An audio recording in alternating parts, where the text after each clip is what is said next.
Hey, welcome to the Common Sense Stoners channel. On this channel, we're going to give our common sense opinions about political topics, entertainment, food, whatever we may stumble across. Anyway, thanks for watching, and I hope you enjoy. All right, we're going to be talking about something really serious here. Civil war. Now, I've been telling my family members for a while, if Trump gets arrested or whatnot, we might see a civil war happen because these are all like false claims or whatnot. So if we actually see them try to get him on something, I mean, if he's guilty, he's guilty. But chances are 99% he's not, because look how many charges have been thrown against him already, and there's nothing. It just bounces off because it's all bullshit. They're just lying. They're just trying to make him look bad as they can. But now even the MSNBC here has got a thing about it. They ran a spiel about how civil war can come about and how, because if Trump gets arrested. And if civil war does break out and you live in a blue state and you're on the red, then you're behind enemy lines, and vice versa. If you live in a red state and you're a Democrat, now you're behind enemy lines also, possibly. I'm not sure how it's all going to go down. I have no real idea, you know what I mean? It could be just total chaos. But if a civil war does break out in this country, it's horrible for us all. Because I feel like I'm pretty sure China would try to invade then and bring and while we're all fighting each other, they'll jump in and just take us all out. Take out the high command, you know what I mean? Take control of the country, stop the whole civil war, and put us all under arrest, so to say. And then we'll be like a slave state to China. Who knows? You never know. I mean, Americans are I'd rather die on my feet than live on my knees. So, but if it does break out, it could be horrible for us due to China. I mean, they were just caught with two people espionage, you know what I mean? So it's not like China doesn't have any idea about us being their good buddies. They definitely see us as an enemy, that they're buying, that they got two people infiltrating our armies and stuff and sending them back info about how many troops we got, where they deployed, blah, blah, all this stuff. So they're definitely keeping their eye on us because we're the prize. They take us out, then they're number one or whatever. You know what I mean? So it could be real bad. Well, you'll see on here, they're even warning about it now. Donald Trump is already facing multiple trials next year. He's staring down 78 felony counts in 3 different jurisdictions, and another indictment of the former president is expected as early as this week in Fulton County, Georgia. Several witnesses, including the state's former Republican, which is another bullshit one, right? The grand jury didn't finish convening to say that it was valid or whatnot, and they already put the things out to arrest him, to have him indicted. It's just gun ho. She's just trying as fast as she can, try to get him make him look like he's bad. Make him look like he's bad. This is all voter fraud or whatever it is. Interference. It's disgusting. Republican lieutenant governor have now indicated that they have been called to testify before a grand jury on Tuesday. And in Washington, D.C., Jack Smith, the DOJ special counsel, has asked for a trial of Trump over the crucial election case to begin on January the 2nd, less than 5 months from now. So what happens if Trump is convicted and sentenced to prison, especially this side of an election? What will his supporters do? My NBC News colleague Vaughn Hilliard asked one of them at a rally in New Hampshire on Tuesday. If Donald Trump were to be found guilty by a jury, where do you see this going? Civil war, because we can't live together, obviously. Civil war. Now, you might just dismiss that as the rantings of a cultish Trump superfan. Just big talk. This country's nowhere near a civil war. That's hyperbole. So have a listen to Florida GOP Congressman Matt Gaetz speaking alongside Trump himself at the Iowa State Fair yesterday. I cannot stand these people that are destroying our country, that are opening our borders, that are weaponizing our federal law enforcement against patriotic Americans who love this nation as we should. We are having a great time at the fair. We love standing with you, but we know that only through force do we make any change in a corrupt town like Washington, D.C. Only by force can we make change in D.C. That's what he said. Yeah, but that's what he said. What did he mean? Physical force? Did he mean by firing people, the corrupt people in the government that are corrupt? What is he talking about? You know what I mean? We're not psychics here, but he says force. I mean, he does say force. Still not enough for you? Then listen also to what Michigan Republican State Representative Matt Maddock, whose wife Michonne, a former co-chair of the Michigan Republican Party and one of the 16 fake electors who was criminally charged last month, listen to what he had to say earlier this month at a GOP fundraiser, per an audio recording obtained by the news site The Messenger.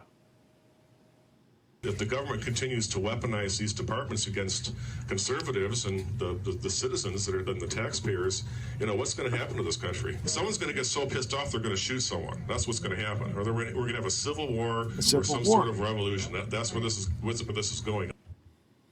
And how can it be when you see that that everything's politicized or weaponized against the right? Why wouldn't the right be like, yo, it's time for civil war? Because clearly it's an unjust country that's just all about the left. The DOJ, the FBI, they're all working for Biden. They're all protecting Hunter like crazy. They're going after conservative people. The IRS went after conservative people, parties, groups, and audited them all. You had Twitter before Elon Musk bought it, silencing everybody on the right, not silencing, but not putting their algorithm up, shadow banning them. It's disgusting. And Facebook also. And then we learned the government was talking to both of those businesses, Twitter and Facebook, about who to silence. Everybody on the fucking right. It's insane. How can't people see a civil war coming? And the way the elections are now, who's going to trust 2024 anyway? You think whoever wins is going to be like, the other side's going to be like, it was fair. Trump won fairly. Oh, yeah, it was fair. Fucking, what's his name there? Won fairly. Gavin Newsom. It ain't going to be Biden. Ain't going to be Biden. Or we're going to have a civil war or some sort of revolution. That's where this is going. After that audio was released, Maddock issued this statement to The Messenger, writing that he was simply exercising his right to free speech in the privacy of his own home. We've reached out to Maddock ourselves for comment, but have yet to hear back. Now, because you're MSNBC. But stuff like that sends a chill down my spine. Elected Republicans casually discussing, implicitly threatening civil war, shootings, the use of force. Now, you might say again, that's just talk. Talk is cheap. But it's not just talk. Political violence is... Yeah, because don't forget, if you're on the left, sticks and stones don't break your bones. I mean, they will break your bones, but words will kill you. Words will kill you. You got no spines. It's not just something abstract or something that might happen at some point in the future. It's happening right now. It has been happening and increasing, especially since the violent insurrection at our nation's capital. The insurrection where nobody had any guns or nothing really, you know what I mean? Just the FBI agents who were in disguise trying to ramp people up and trying to get people to break in. They're the only ones who were packing heat. Violent insurrection. It's insane. You look up real insurrections online of other countries, man. That's an insurrection. A new study from Reuters out this week finds that there have been 213 cases of political violence since January the 6th, 2021, in which at least 39 people have been killed. Quote, the biggest and most sustained increase in political violence since the 1970s. These incidents of political violence began rising in 2016, you'll be shocked to hear, around the time of Trump's first run for the presidency. You'll be shocked to hear, like, Trump caused it. You know what I mean? How insane! When Trump lost in 2020, there wasn't like people dropping on the ground and screaming at the sky and crying, right? But when Trump won in 2016, people were doing that. Lefties were doing that all over the country, like they just got shot in the face. They just had their life taken from them. You know what I mean? But 4 years later, they were fine enough to still vote for Biden. Idiots. Like I said, they're all just brainwashed. They just keep drinking that Kool-Aid, loving the taste. It's Trump supporters who are pushing the Civil War narrative, and it's largely And that's not, they are pushing it, but like, I've heard about polls before where the left is big time in favor of Civil War, lefties, which is nuts because they don't own guns. They're against guns. So you can throw your, your vapes at us and stuff, but they ain't gonna do much. Trump supporters engaging in the political violence and domestic terrorism. In fact, we know that 3 Trump supporters have been killed in clashes with law enforcement on or since 1/6. There was Ashley Babbitt, the woman who was shot and killed by a Capitol police officer during the January 6th riot as she tried to force her way through a barricaded door that was protecting members of the House from that. Yeah, see, like those people should have all been arrested right there for sure. Not killed, not shot in the face, but arrested for sure. There ain't no reason for violence like that. But 98% of the people going through there were just walking inside the ropes. That mob. Babbitt, an Air Force veteran, Like that from guy California, definitely should was have been an arrested. ardent Trump supporter. Her social media pages were devoted. She probably to should have been celebrating the arrested, then just not president. shot. Since her death, Trump has praised Babbitt, calling her a quote innocent, wonderful, incredible woman. Then there was Ricky Schiffer, the man from Ohio who was killed by police after he fired a nail gun at a Cincinnati FBI building shortly after the Bureau executed a search warrant at the ex-president's Mar-a-Lago residence last summer. Schiffer was a prolific poster on Trump's social media site, know nothing about Truth that guy. Social, in support of the former president. In the days after the FBI's search, he posted multiple times about wanting to engage in violence. One post even called for people to arm themselves and be ready for, quote, combat. And then there's Craig Robertson, a Utah man who was shot and killed during an FBI raid earlier this week on Wednesday morning. Yeah, they're like 2 crazies, right? And how many crazies were on the left already, right?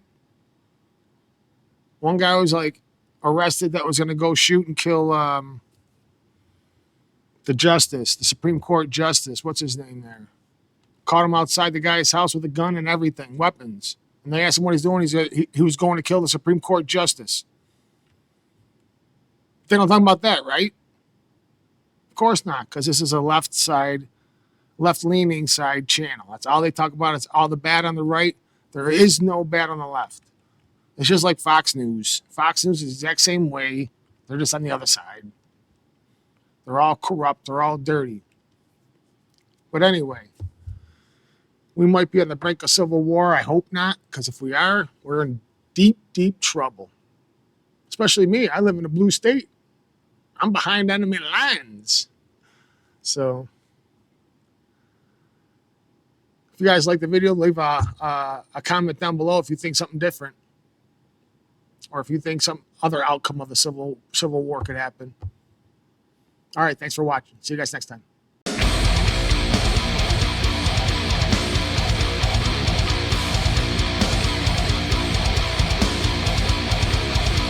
Glory.